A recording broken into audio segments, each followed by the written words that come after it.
Okay, the purpose of this screencast-o-matic is to do a brief overview of SMART objectives. So I just wanted to tie into, to be a SMART objective, there are actually the 5 components that need to be included in the objective itself. And each and every objective needs to include this information.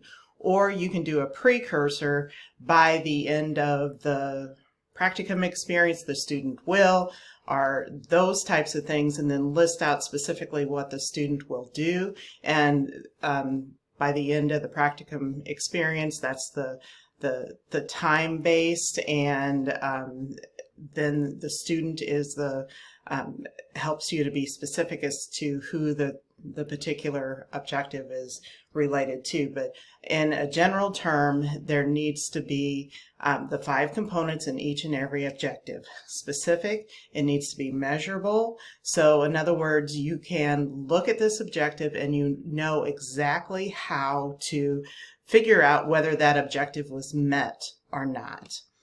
Making sure that it's attainable and that it's relevant and that it's time-based. So those are the 5 components that are a must in SMART objectives. So the CDC does a really good job as far as delineating what each one of those components actually entails. And the specific part is the who and the what, and really looking into who is going to do it and what they're going to do. The measurable focus is how much. How much is expected? What specifically is going to occur? Achievable, these are things that are attainable within that time-related phase. And realistic, and this means that it's something that's real to really address the particular problem, or it may be a step to reach a solution for a particular problem, and it needs to be, again, within that time frame. Is it realistic to achieve?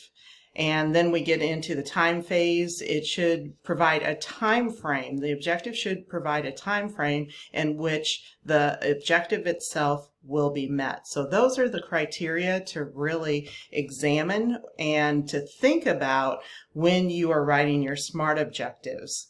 So this is really kind of a nice little checklist that will help you to write your SMART objectives.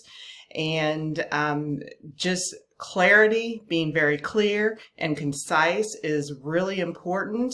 And 2, you don't want to make your objectives too big where it's very difficult to define whether or not that objective is met.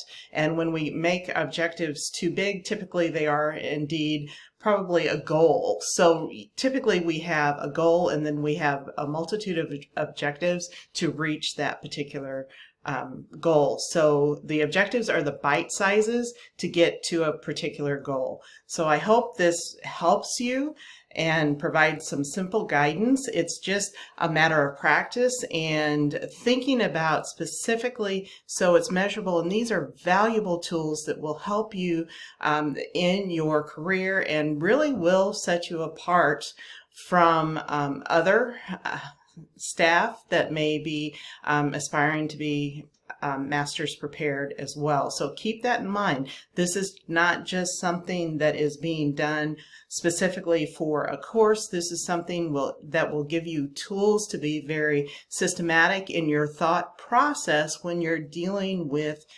projects or big projects too. The objectives are those pieces that will get you to where you want to go and provide that structure to the process along the way. So if you have any questions, please let me know. Take care now.